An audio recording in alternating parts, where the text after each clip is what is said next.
ಲೋಕಸಭಾ ಮಹಾ ಚುನಾವಣೆಯ ತೀರ್ಪಿಗೆ ಕೌಂಟ್ ಡೌನ್ ಶುರುವಾಗಿದೆ. ಹಲವೆಡೆ ಸ್ಟ್ರಾಂಗ್ ರೂಮ್ಗಳು ಓಪನ್ ಆಗ್ತಾ ಇವೆ. ಯಾವ ಕ್ಷೇತ್ರದಲ್ಲಿ ಯಾವ ರೀತಿ ಸಿದ್ಧತೆಗಳಾಗಿವೆ ಅನ್ನೋದನ್ನ ನಮ್ಮ ಪ್ರತಿನಿಧಿಗಳು ಆಯಾ ಕ್ಷೇತ್ರಗಳಿಂದಲೇ ನಿಮಗೆ ಮಾಹಿತಿ ನೀಡ್ತಾ ಇದ್ದಾರೆ. ನಮಗೆ ಮಂಡ್ಯದಿಂದ ನಂದನ್ ಜಾಯ್ನ್ ಆಗಿದ್ದಾರೆ, ಮಂಗಳೂರಿನಿಂದ ಭರತರಾಜ್ ಇದ್ದಾರೆ. ಭರತರಾಜ್, ಬಿಜೆಪಿಯ ಸ್ಟ್ರಾಂಗ್ ಬೆಲ್ಟ್ ಆಗಿದ್ರು ಕೂಡ ಈ ಬಾರಿ ಟಫ್ ಫೈಟ್ ನಿರೀಕ್ಷೆ ಮಾಡಲಾಗಿತ್ತು. ಈ ಬಾರಿ ಅಖಾಡ ಏನ್ ಹೇಳ್ತಾ ಇದೆ, ಜೊತೆಗೆ ಸಿದ್ಧತೆಗಳು ಯಾವ ರೀತಿ ನಡೀತಾ ಇದೆ, ಎಲ್ಲಿದ್ದೀರಾ ನೀವು?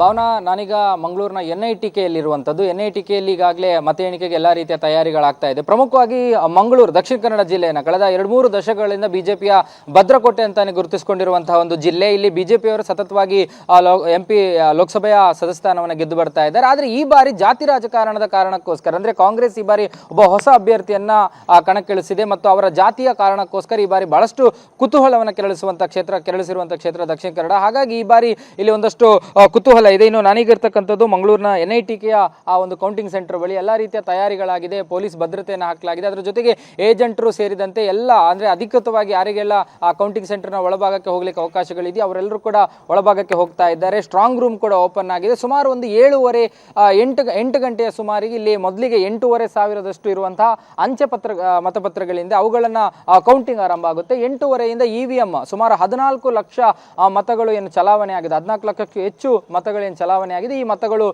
ಕೌಂಟಿಂಗ್ ಆಗುತ್ತೆ. ಬಹುತೇಕವಾಗಿ ಕಳೆದ ಅನೇಕ ಬಾರಿಯ ಚುನಾವಣೆ ಸಂದರ್ಭದಲ್ಲಿ ಇಲ್ಲಿ ಈ ಬಾರಿ ಬಹಳ ದೊಡ್ಡ ಕುತೂಹಲಗಳಿರಲಿಲ್ಲ. ಅದ್ರ ಜೊತೆಗೆ ಹಳೆಯ ಅಭ್ಯರ್ಥಿಗಳೇ ಇಲ್ಲಿ ಗೆದ್ದು ಬರ್ತಾ ಇದ್ದಂತ ಕಾರಣದಿಂದ ಕಳೆದ 3 ಬಾರಿ ಕೂಡ ನಳಿನ್ ಕುಮಾರ್ ಕಟೀಲ್ ಅವರು ಇಲ್ಲಿ ಗೆದ್ದು ಬರ್ತಾ ಇದ್ದಾರೆ. ಈ ಬಾರಿ ಬಿಜೆಪಿ ಕೂಡ ತನ್ನ ಹೊಸ ಅಭ್ಯರ್ಥಿಯನ್ನ ಕಣಕ್ಕಿಳಿಸಿದೆ, ಕಾಂಗ್ರೆಸ್ ಕೂಡ ಹೊಸ ಅಭ್ಯರ್ಥಿಯನ್ನ ಕಣಕ್ಕಿಳಿಸಿದೆ. ಆದ್ರೆ ಕಾಂಗ್ರೆಸ್ ಇಳಿಸಿದ ಅಭ್ಯರ್ಥಿಯ ಜಾತಿಯ ಕಾರಣಕ್ಕೋಸ್ಕರ ಇಲ್ಲಿ ಮೋದಿ ಹವಾ ವರ್ಸಸ್ ಜಾತಿ ರಾಜಕಾರಣ ಬಹಳಷ್ಟು ಚರ್ಚೆಗೆ ಬಂದಿರುವಂತದ್ದು. ಹೀಗಾಗಿ ಬಿಲ್ಲವ ಓಟ್ನ ಅಂಡರ್ ಕರೆಂಟ್, ಅಂದ್ರೆ ಯಾರಿಗೂ ಕೂಡ ಊಹೆ ಮಾಡ್ಲಿಕ್ಕೆ ಸಾಧ್ಯ ಇಲ್ಲ. ಆ ಒಂದು ಬಿಲ್ಲವ ವೋಟ್ ಬ್ಯಾಂಕ್ ಯಾವ ರೀತಿಯಾಗಿ ಪೋಲ್ ಆಗಿರಬಹುದು, ಅಂದ್ರೆ ಅದು ಕಾಂಗ್ರೆಸ್ನ ಮತದಕ್ಕೆಗೆ ಬಿದ್ದಿರಬಹುದು ಅಥವಾ ಬಿಜೆಪಿಯ ಮೋದಿಯ ಹವಾದ ಕಾರಣಕ್ಕಾಗಿ ಮೋದಿ ಇದಕ್ಕೆ ಬಿಜೆಪಿಗೆ ಪೋಲ್ ಆಗಿರಬಹುದು ಅನ್ನುವಂಥದ್ರ ಬಗ್ಗೆ ಬಹಳ ದೊಡ್ಡ ಚರ್ಚೆಗಳಾಗಿರುವಂಥದ್ದು. ಹಾಗಾಗಿ ಈ ಒಂದು ಚುನಾವಣೆಯ ಕೌಂಟಿಂಗ್ ನತ್ತ ಎಲ್ಲರ ಚಿತ್ತ ನೆಟ್ಟಿರುವಂಥದ್ದು. ಅದರ ಜೊತೆಗೆ ಗ್ಯಾರಂಟಿ ಸ್ಕೀಮ್ಗಳ ಬಗ್ಗೆ ಕೂಡ ಚರ್ಚೆಗಳಾಗ್ತಾ ಇದೆ. ಅಂದ್ರೆ ಕಳೆದ ವಿಧಾನಸಭಾ ಚುನಾವಣೆಯ ಹೊತ್ತಿನಲ್ಲಿ ಗ್ಯಾರಂಟಿ ಸ್ಕೀಮ್ಗಳ ಘೋಷಣೆ ಆಗಿತ್ತಷ್ಟೇ ಕಾಂಗ್ರೆಸ್ನಿಂದ.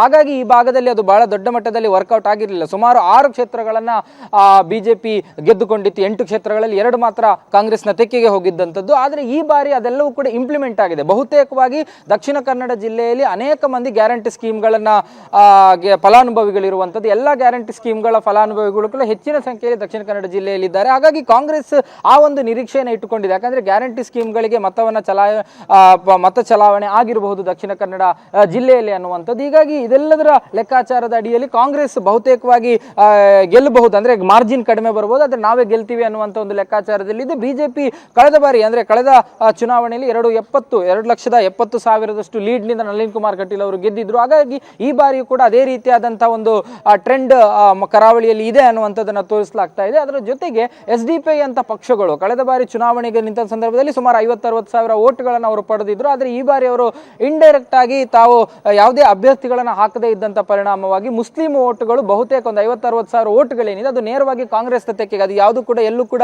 ಡಿವೈಡ್ ಆಗುವಂತ ಸಾಧ್ಯತೆಗಳು ಬಹಳಷ್ಟು ಕಡಿಮೆ ಇದೆ. ಹಾಗಾಗಿ ಇದು ಒಂದು ಹಂತಕ್ಕೆ ಬಿಜೆಪಿಗೆ ಅಂದ್ರೆ ಕಳೆದ ಬಾರಿ ಅದು SDPIಗೆ ಹೋದಂತ ಕಾರಣದಿಂದ ಅದು ಬಿಜೆಪಿಗೆ ಪ್ಲಸ್ ಆಗಿತ್ತು. ಅದು ಈ ಬಾರಿ ಒಂದಷ್ಟು ಬಿಜೆಪಿಗೆ ನಷ್ಟ ಆಗಬಹುದು ಅಂತ ಹೇಳಲಾಗ್ತಾ ಇದೆ. ಈ ಎಲ್ಲ ಲೆಕ್ಕಾಚಾರದ ಕಾರಣಕ್ಕಾಗಿ ಕಳೆದ ಅಷ್ಟು ಚುನಾವಣೆಗಳಲ್ಲಿ ಯಾವುದೇ ರೀತಿಯಾದಂತಹ ಕುತೂಹಲಗಳು ಈ ಭಾಗದಲ್ಲಿ ಇರಲಿಲ್ಲ. ಯಾಕಂದ್ರೆ 2-3 ದಶಕಗಳ ಕಾಲ ಬಿಜೆಪಿಯೇ ಇಲ್ಲಿ ಗೆಲ್ತಾ ಇತ್ತು. ಆದ್ರೆ ಈ ಬಾರಿ ಒಂದಷ್ಟು ಅಭ್ಯರ್ಥಿಗಳ ಬದಲಾವಣೆ ಆಗಿರಬಹುದು ಮತ್ತು ಜಾತಿ ಲೆಕ್ಕಾಚಾರದ ಅಡಿಯಲ್ಲಿ ಕಾಂಗ್ರೆಸ್ ಇಲ್ಲಿ ಮಾಡಿದಂತಹ ಒಂದಷ್ಟು ಪ್ರಯೋಗಗಳಿರಬಹುದು, ಅದರ ಜೊತೆಗೆ ಹೊಸ ಅಭ್ಯರ್ಥಿಗಳನ್ನ ಹಾಕಿ ಚುನಾವಣೆಯನ್ನು ಎದುರಿಸ್ತಾ ಇರುವಂತದ್ದು ಇರಬಹುದು. ಇದೆಲ್ಲವೂ ಕೂಡ ಚರ್ಚೆಗೆ ಬಂದಿದೆ. ಅದರ ಜೊತೆಗೆ ಕಾರ್ಯಕರ್ತರಲ್ಲೂ ಕೂಡ, ಎರಡೂ ಕಡೆಯ ಕಾರ್ಯಕರ್ತರಲ್ಲೂ ಕೂಡ ಉತ್ಸಾಹ ಹೆಚ್ಚಾಗಿದೆ. ಅಂದ್ರೆ ಚುನಾವಣೆಯ ಸಮಯದಲ್ಲಿ ಸಹಜವಾಗಿ ಇಲ್ಲಿ ಬಿಜೆಪಿ ಗೆಲ್ತಾ ಬರ್ತಾ ಇದ್ದರಿಂದ ಕಾಂಗ್ರೆಸ್ನಲ್ಲಿ ಉತ್ಸಾಹ ಸ್ವಲ್ಪ ಕಡಿಮೆ ಇತ್ತು. ಆದ್ರೆ ಈ ಬಾರಿ ಹೊಸ ಉತ್ಸಾಹದಲ್ಲಿ ಕಾಂಗ್ರೆಸ್ ಚುನಾವಣೆಯನ್ನು ಎದುರಿಸಿರುವಂತದ್ದು. ಹಾಗಾಗಿ ಏನಾಗುತ್ತೆ ಅನ್ನುವಂಥದ್ದನ್ನು ಈ ಒಂದು ಕೌಂಟಿಂಗ್ ನಂತರ ಬಹುತೇಕ ಗೊತ್ತಾಗಬಹುದು.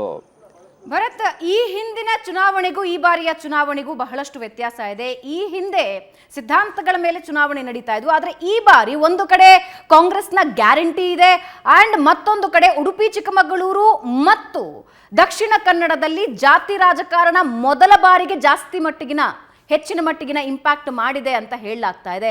ಇದು ಈ ಬಾರಿಯ ಸಮೀಕರಣ ಬದಲಾವಣೆ ಮಾಡೋ ಸಾಧ್ಯತೆ ಎಷ್ಟು ಮಟ್ಟಿಗಿದೆ? ಹೌದು ಭಾವನಾ, ಬಹುತೇಕವಾಗಿ ನಾವು ಕರ್ನಾಟಕದ ಆ ರಾಜಕೀಯ ಪಡಸಾಲೆಯನ್ನು ನೋಡಿದಾಗ ಬಹುತೇಕವಾಗಿ ಜಾತಿ ರಾಜಕಾರಣ ಅನ್ನುವಂಥದ್ದು ಕರಾವಳಿ ಜಿಲ್ಲೆಗಳಲ್ಲಿ, ಅದು ಉಡುಪಿ, ದಕ್ಷಿಣ ಕನ್ನಡ, ಚಿಕ್ಕಮಗಳೂರು, ಈ ರೀತಿಯಾಗಿ ಕರಾವಳಿ ಜಿಲ್ಲೆಗಳಲ್ಲಿ ಜಾತಿ ರಾಜಕಾರಣ ವರ್ಕೌಟ್ ಆಗಿರುವಂಥದ್ದು ಬಹುತೇಕವಾಗಿ ಕಡಿಮೆ. ಹಾಗಾಗಿ ಇಲ್ಲಿ ಹಿಂದುತ್ವದ ಬೇಸ್ನ ಅಡಿಯಲ್ಲಿ ಚುನಾವಣೆಯನ್ನು ಎದುರಿಸ್ತಾರೆ, ಹಿಂದುತ್ವದ ಆಧಾರದಲ್ಲಿ ಇಲ್ಲಿನ ಅಭ್ಯರ್ಥಿಗಳು ಗೆಲ್ತಾರೆ ಅನ್ನುವಂಥದ್ದು ಚರ್ಚೆಗೆ ಬಂದಿದ್ದಂಥದ್ದು. ಆದರೆ ಈ ಬಾರಿ ಒಂದಷ್ಟು ಹೊಸತನಕ್ಕೆ ಸಾಕ್ಷಿ ಆಗ್ತಾ ಇದೆ. ಅಂದರೆ ಅದು ಚುನಾವಣೆಯ ಮತ ಎಣಿಕೆ ನಂತರ ಬಹುತೇಕವಾಗಿ ಗೊತ್ತಾಗಬಹುದು. ಆದರೆ ಚುನಾವಣೆ ನಡೀತಾ ಇದ್ದಂಥ ಸಮಯದಲ್ಲಿ ಇಲ್ಲಿ ಯಾಕಂದ್ರೆ ಬಹುತೇಕ ಬಿಜೆಪಿ ಒಬ್ಬ ಬಂಟ ಅಭ್ಯರ್ಥಿಯನ್ನು ಕಣಕ್ಕಿಳಿಸಿದ್ರೆ ಕಾಂಗ್ರೆಸ್ ಕೂಡ ಬಂಟರನ್ನ ಕಣಕ್ಕಿಳಿಸ್ತಾ ಇದೆ. ಆದ್ರೆ ಇಲ್ಲಿನ ಮೆಜಾರಿಟಿ ಕಮ್ಯುನಿಟಿ ಇರುವಂತದ್ದು ಬಿಲ್ಲವ. ಹಾಗಾಗಿ ಇಲ್ಲಿ ಒಬ್ಬ ಬಿಲ್ಲವ ಸಮುದಾಯದಲ್ಲಿ ಪ್ರಭಾವಿಯಾಗಿ ಗುರುತಿಸಿಕೊಂಡಂತ, ಅದರ ಜೊತೆಗೆ ಈ ಹಿಂದೆ ಇಲ್ಲಿ ಸಂಸದರಾಗಿದ್ದಂತಹ ಜನಾರ್ದನ ಪೂಜಾರಿ ಅವರ, ಕಾಂಗ್ರೆಸ್ನ ಅತ್ಯಂತ ಹಿರಿಯ ನಾಯಕ, ಪ್ರಭಾವಿ ನಾಯಕರು ಕೂಡ ಹೌದು, ಜನಾರ್ದನ ಪೂಜಾರಿ ಅವರ ಆಪ್ತ ವಲಯದಲ್ಲಿ ಗುರುತಿಸಿಕೊಂಡಂತಹ ಪದ್ಮರಾಜ್ ಅವರನ್ನ ಕಣಕ್ಕಿಳಿಸಿರುವಂತದ್ದೇ ಒಂದು ಹಂತಕ್ಕೆ ಇಲ್ಲಿ ಬಿಜೆಪಿಗೆ ಟಫ್ ಫೈಟ್ ಅನ್ನು ಕೊಟ್ಟಿರುವಂತದ್ದು. ಹಾಗೆ ಅದರ ಜೊತೆಗೆ ಇಲ್ಲಿ ಕಾರ್ಯಕರ್ತರ ಹತ್ಯೆ ಆದಂತ ಸಂದರ್ಭದಲ್ಲಿ ಬಿಜೆಪಿಯ ವಿರುದ್ಧವಾದಂತಹ ಒಂದು ಅಲೆ ಇತ್ತು. ಆದ್ರೆ ಅಭ್ಯರ್ಥಿಯ ಬದಲಾವಣೆಯ ಬಳಿಕ ಅದನ್ನ ಸ್ವಲ್ಪ ಕೂಲ್ ಮಾಡಿದ್ರು. ಆ ಬಳಿಕ ನಡೆದಂತಹ ಚುನಾವಣೆ ಇದು. ಹಾಗಾಗಿ ಎಲ್ಲ ಹೊಸತನದಲ್ಲಿ ಕೂಡಿರುವಂತಹ ಕಾರಣದಿಂದ ಒಂದಷ್ಟು ಕುತೂಹಲವನ್ನ ಸಹಜವಾಗಿ ಇದು ಕೆರಳಿಸಿರುವಂತದ್ದು.